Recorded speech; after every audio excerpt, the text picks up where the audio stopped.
Assalamualaikum warahmatullahi wabarakatuh.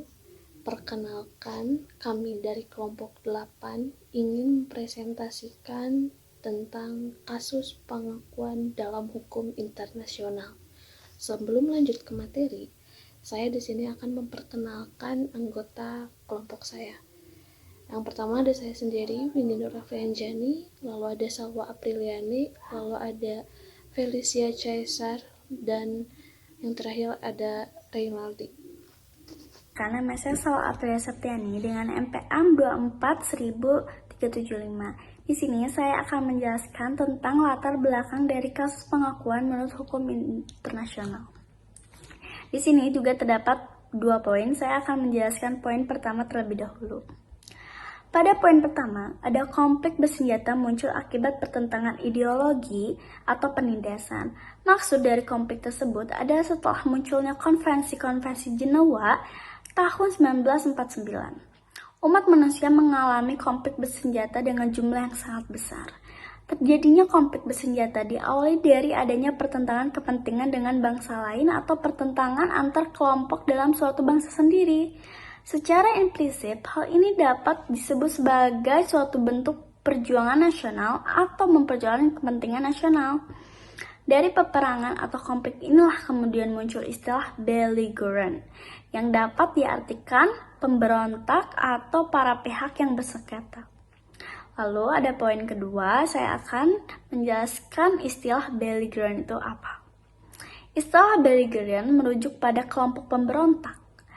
Maksud dari istilah tersebut adalah istilah ini sering lebih kali mengacu pada pihak pemberontak yang melawan pemerintah resmi dari suatu negara yang berdaulat. Awal mula terciptanya istilah belligerent atau kelompok pemberontak ini ialah adanya keinginan dari suatu kelompok masyarakat untuk menentang pemerintahan dari suatu negara berdaulat, dikarenakan adanya perbedaan ideologi atau merasa tertindas oleh suatu sistem pemerintahan, atau dikarenakan juga rezim dari negara berdaulat yang bersangkutan. Hal ini juga dapat dikarenakan oleh dekolonisasi, di mana suatu kelompok masyarakat ingin melepaskan diri dari suatu negara yang telah mendapatkan kedaulatannya disebabkan oleh alasan tertentu. Lalu ada yang terakhir, ada kasus OPM menimbulkan keprihatinan internasional. Yang dimaksud dari kasus tersebut karena adanya pelanggaran HAM yang terjadi di Papua, baik dari pihak yang pemberontak dan para pihak pemerintah mengundang banyak keprihatinan masyarakat internasional.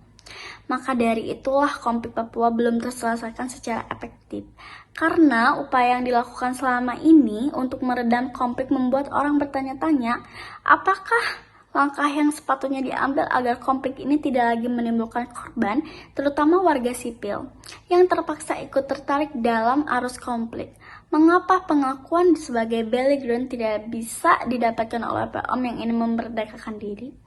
Terlepas dari hak penentuan nasib sendiri yang dimiliki oleh setiap bangsa. Sekian dari saya, selanjutnya akan dilanjutkan oleh teman saya. Afrianjani dari NPM 396 ingin menjelaskan tentang tujuan dan rumus masalahnya.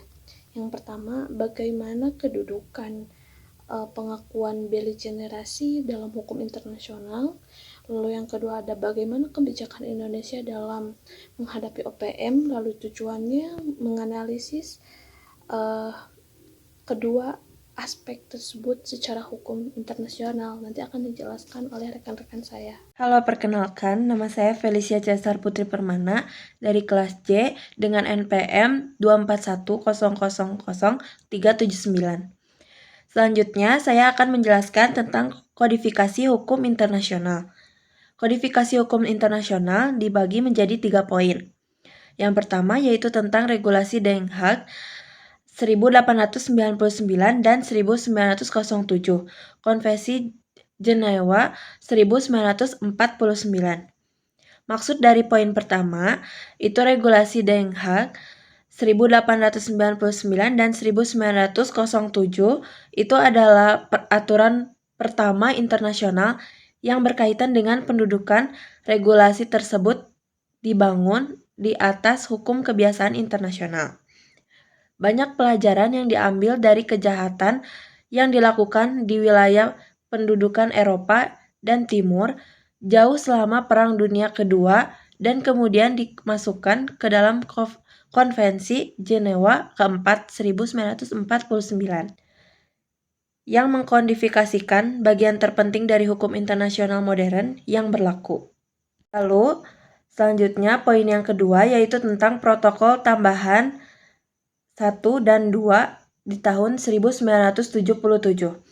Perluas cakupan maksud dari poin kedua bahwa Konvensi Jenewa 1949 yang mengatur tentang konflik bersenjata dinilai kurang luas cakupannya. Mengingat konflik bersenjata itu sendiri juga dapat melibatkan kelompok-kelompok pemberontak yang melawan negara otoritas. Maka dari itu, dikeluarkanlah protokol tambahan 1 yang menetapkan jenis situasi sengketa bersenjata internasional atau situasi yang disamakan dengan sengketa bersenjata internasional, yang sebelumnya tidak ditegaskan dalam aturan Konvensi Jenewa 1949.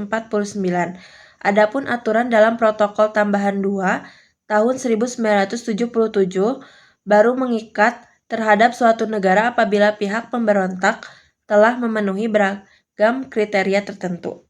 Lalu, pada poin terakhir yaitu poin ketiga tentang gerakan pembebasan nasional, kolonialisme, pendudukan asing, dan apartheid. Maksud dari poin ketiga ini bahwa menurut Mokhtar Kusumaatmadja menjelaskan bahwa dalam membedakan antara gerakan pemberontakan atau beligeransi dengan gerakan pembebasan nasional, maka hukum humaniter memiliki beberapa terminologi yang biasanya disebut dengan perang pembebasan nasional, di mana jenis peperangan ini hanya terbatas pada 3 macam jenis sengketa bersenjata saja, yaitu sengketa bersenjata yang terjadi pada masa penjajahan kolonialisme, pada situasi di mana ada pendukung asing, serta pada situasi di mana pemerintah dari suatu negara menjalankan sistem pemerintahan yang bersifat rasialis apartheid. Hal ini ditegaskan dalam pasal 1 ayat 4 Protokol 1 1977 yang menjelaskan bahwa hal tersebut hanya bisa dilakukan oleh sebuah bangsa yang berjuang untuk menentukan nasibnya sendiri. Kebijakan Indonesia terhadap OPN. OPN belum memenuhi syarat sebagai Brigis, dianggap sebagai kelompok kriminal senjata. Indonesia menolak campur tangan asing. Di sini saya akan menjelaskan tentang kedudukan pemerintah. Yang pertama ada pemberlakuan Otsus sebagai politik. Pemberlakuan Otsus berdasarkan rekomendasi dari MPR dan dikabulkan secara khusus oleh Papua sebagai metode penanggulangan konflik dan dengan mengeluarkan politik tertentu. Lalu yang kedua ada pelanggaran HAM dan pendekatan militer dicekam. Nah, konflik Papua merupakan situasi yang kompleks dengan potensi pelanggaran yang tinggi. Pendekatan militer, jika tidak dijalankan dengan sesuai hukum humaniter, maka hukum internasional dan standar HAM. Lalu yang ketiga ada komitmen pemerintah dalam melanjutkan kesejahteraan di Provinsi Papua dan Provinsi Papua Barat sebagai bagian dari NKRI, yaitu dengan dikeluarkannya Instruksi Presiden nomor 9 tahun 2020 tentang percepatan pembangunan di Papua.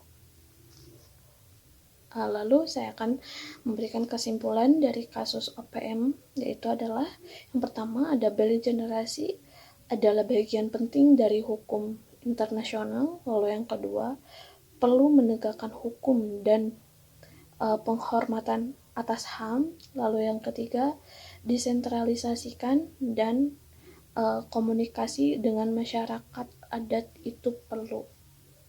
Sekian. presentasi dari Kami